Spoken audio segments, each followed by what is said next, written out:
महाभारत युद्ध में कर्ण सबसे शक्तिशाली योद्धा माने जाते हैं। वह दुर्योधन अर्थात कौरवों की ओर से लड़ रहे थे। कर्ण को किस तरह से काबू में रखा जाए, यह कृष्ण के लिए भी चिंता का विषय हो चला था। लेकिन कर्ण दानवीर, नैतिक और संयमशील व्यक्ति थे। ये तीनों ही बातें उनके लिए विपरीत पड़ गईं। भगवान कृष्ण यह भली भांति जानते थे कि जब तक कर्ण के पास उसका कवच और कुंडल है, तब तक उसे कोई नहीं मार सकता। ऐसे में अर्जुन की रक्षा की कोई गारंटी नहीं। उधर देवराज इंद्र भी चिंतित थे, क्योंकि अर्जुन उनका पुत्र था। भगवान कृष्ण और देवराज इन दोनों जानते थे कि जब तक कर्ण के पास पैदाइशी कवच और कुंडल है, वह युद्ध में अजय रहेगा।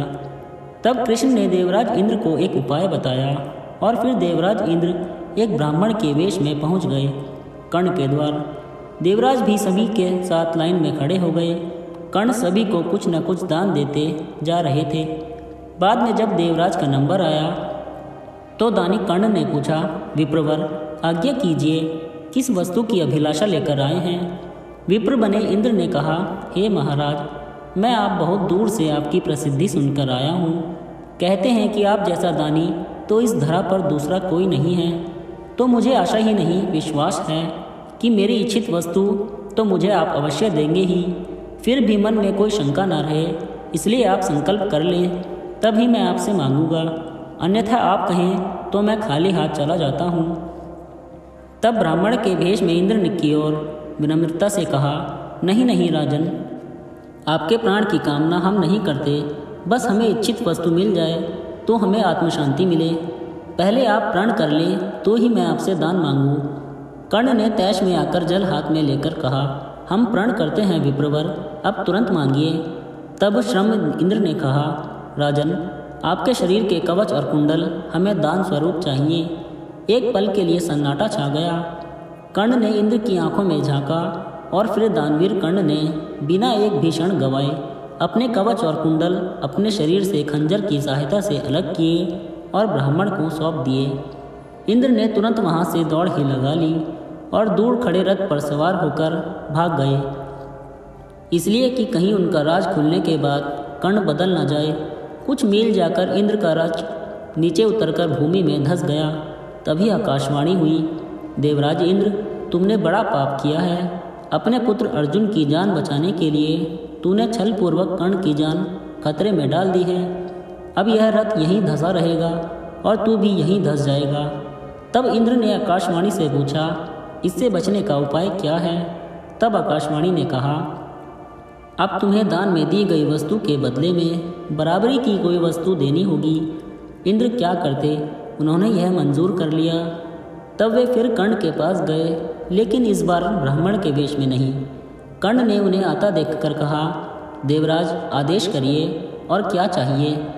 इंद्र ने झेपते हुए कहा, हे दानवीर कर्ण, अब मैं याचक नहीं हूँ, बल्कि आपको कुछ देना चाहता हूँ। कवच कुंडल को छोड़कर मांग लीजिए, आपको जो कुछ भी मांगना हो। कर्ण ने कहा, देवराज, मैंने आज तक कभी किसी से कुछ नहीं मांगा और न ही मुझे कुछ चाहिए। कर्ण सिर्फ दान देना जानता है, लेना नहीं।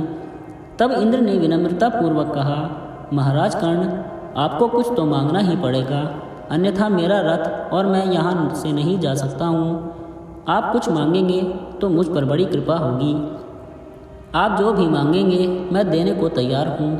कर्ण ने कहा, देवराज, आप कितना ही प्रयत्न कीजिए, लेकिन मैं सिर्फ दान देना जानता हूँ, लेना नहीं। मैंने जीवन में कभी कोई दान नहीं लिया। तब लाचार इंद्र ने कहा, मैं यह वज्र रूपी शक्ति आपको बदले में देकर जा रहा हूँ। तुम इसको जिसके ऊपर भी चला दोगे वो बचेगा नहीं, भले ही साक्षात काल के ऊपर ही चला देना, लेकिन इसका प्रयोग सिर्फ एक बार ही कर पाओगे। कर्ण कुछ कहते उससे पहले ही देवराज वह वज्र शक्ति वहाँ रखकर तुरंत भाग गए। कर्ण के आवाज़ देने पर भी वे रुके नहीं। बाद में कर्ण को उस वज्र शक्ति को अपने पास मजबूरन रखना पड़ा। लेकिन जैसे ही दुर्योधन को मालूम पड़ा कि कर्ण ने अपने कवच कुंडल दान में दे दिए हैं, तो दुर्योधन को तो चक्कर ही आ गए।